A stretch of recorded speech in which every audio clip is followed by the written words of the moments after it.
Darkness isn't just a lack of light here. She is alive. She crushes, envelops, penetrates into every crevice, in every thought. Imagine. You sink deeper into the ocean. Colors fade first, red first, then orange. Yellow world turns cold blue, and then black. And in this black void, you suddenly understand, you're not one there, where there is no sunlight, where pressure can crush steel, where the temperature is close to zero. Something lives that hides in the darkness of the ocean. It's not just a matter of creatures or depths. It's a question of the boundary between the known and the unknown, because, oddly enough, we know more about the surface of Mars than its own ocean depths, and sometimes the ocean makes us understand that we know too little. Signals without source. The light that flashes and disappears sounds unlike anything alive. But the main thing is the feeling. Feeling that someone is watching the depths of the ocean below. It's a different world, not just an underwater stranger. After the mark of about 200 meters, the so-called twilight zone begins. There is still light here, but he's weak, scattered, as if the ocean itself is trying to hold it. Below total darkness, absolute, then, in which the human eye is useless. There are no usual landmarks here, no horizon, no top and bottom, only infinite emptiness and slowly falling particles, remnants of life from above. They're called sea snow.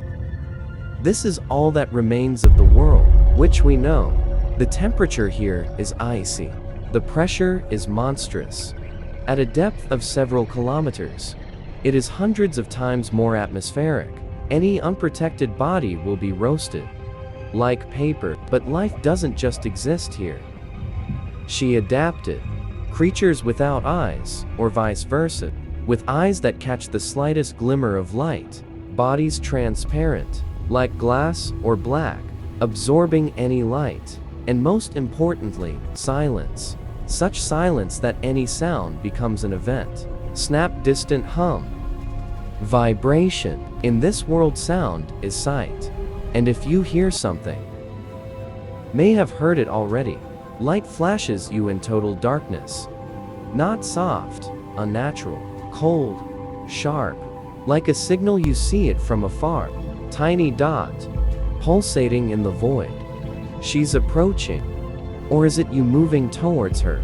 The light is getting brighter, and suddenly you realize, it's not just a light, it's bait from the dark manifests. Silhouette, huge mouth, strewn with needles of teeth, body like sewn from shadows. And above it is a thin process with a glowing dot at the end. Deep sea angler. He doesn't hunt in the usual sense. He is waiting patiently, almost still. Light attracts victim. Curious, lost and in the moment. When the distance fades, sharp jerk silence returns. But light is not only bait. It's a language. Some creatures use it to communicate, others to scare off, third, to disappear. Yes, fade, including light of a certain wavelength. They literally erase their silhouette in the water, as if dissolve. And the question arises, if the light is here, this is a signal, who else understands him?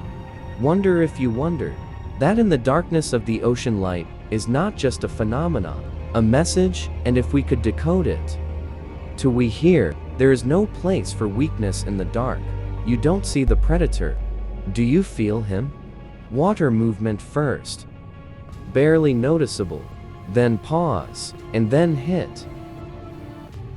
Some of those creatures look like that, as if they should not exist. Huge heads, tiny bodies, jaws that can open wider than their own body. One of them is the so-called black dragon of the depths. His body is stretched like a snake, and teeth, transparent, almost invisible. They don't reflect light. You won't see them before it's too late. Others use pressure as a weapon. They are able to withstand it, but their victim is not. There are those who hunt from the bottom up. They rise from the darkness, like a shadow and attack the silhouette against a faint light from above. And there are those who, just waiting for them to disguise themselves as the bottom. Under a stone, under nothing, and at some point, nothing becomes something sharp. Living deadly. The ocean knows how to keep secrets, but we try to solve them with you. If you are close to the spirit of such studies, support our channel with subscription, or just mark this video like. This is the best way to let us know that we are on the right course in search of that what is hidden from the eyes of most. And now, back in the dark. Every time, when we lower the camera into the Mariana Trench, we find something new. Snailfish living at a depth of 8,000 meters. Seems fragile and transparent, like parchment. Her bones are soft as cartilage, and proteins and cells are protected by special molecules, so they don't flatten. The ocean teaches us, life doesn't just survive. She's taking over any territory, no matter how hellish she seems. Long time considered that at extreme depths live only small, slime-like creatures. The ocean laughed at this assumption. 1854th year. Something washed ashore. What made sailors remember the legends of the Kraken? Giant squid Archidicus his. Dinner plate-sized eyes are made for that. To catch motion in the dark, in the distance, hundreds of meters. But even he is only a snack for a real titan. Sperm whale is the only mammal able to dive into the abyss for 2 kilometers, holding my breath for an hour and a half. Imagine this battle. In total darkness, under monstrous pressure. 2 giants intertwine in mortal combat.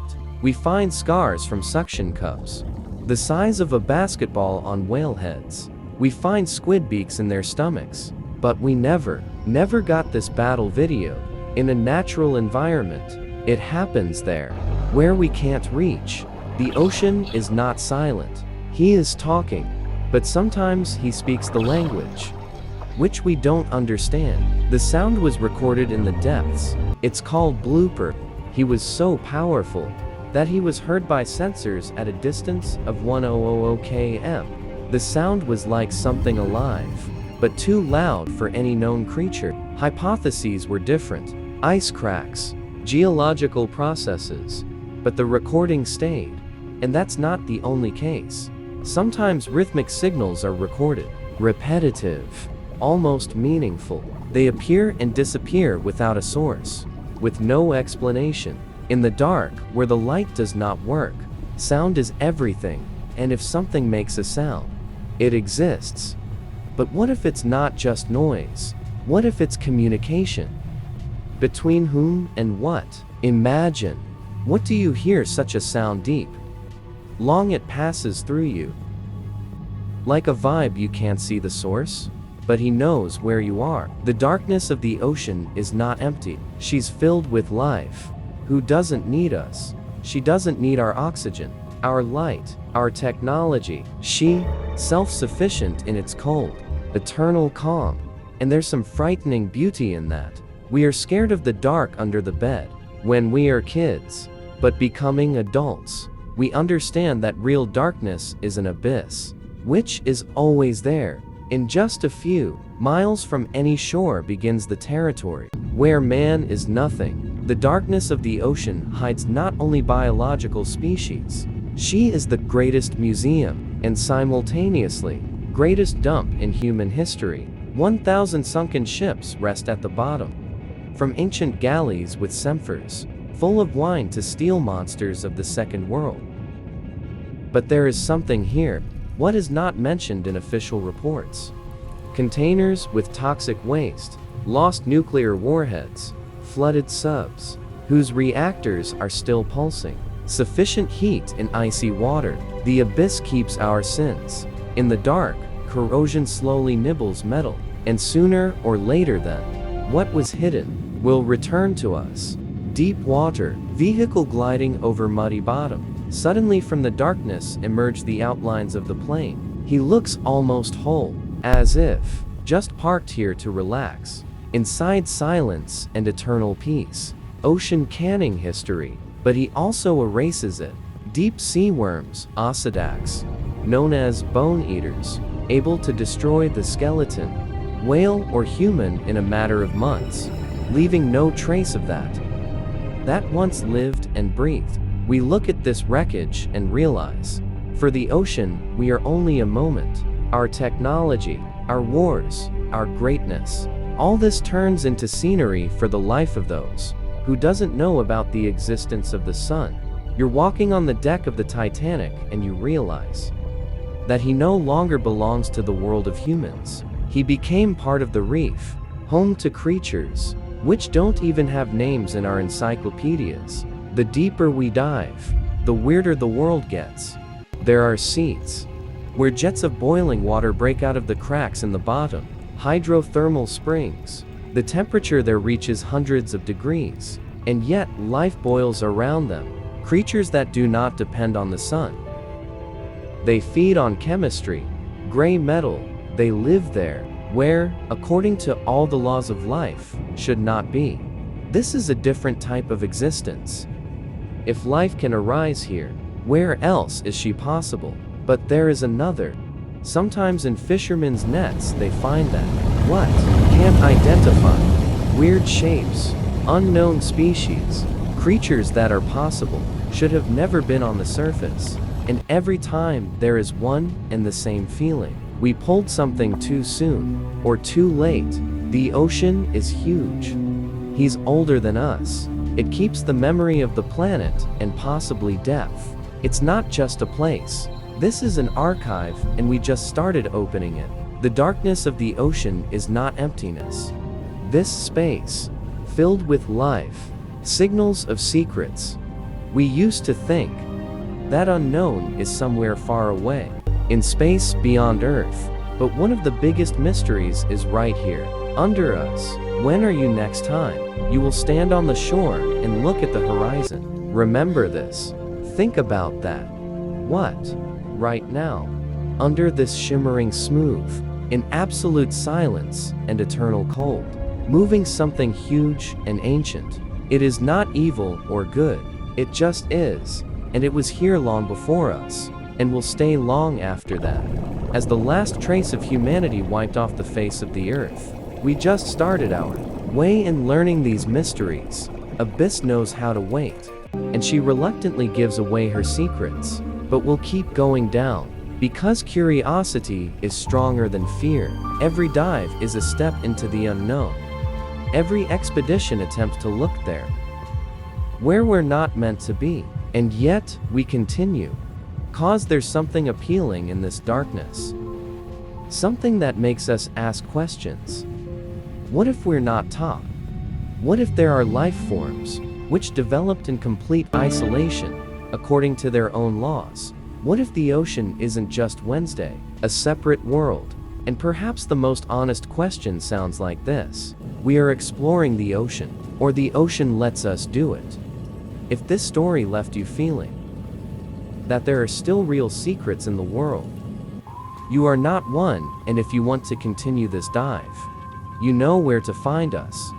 Sometimes it's enough just to stay around, and maybe next time, when you look at the surface of the water, you will remember that there is not just depth under it, and the unknown. Who looks back?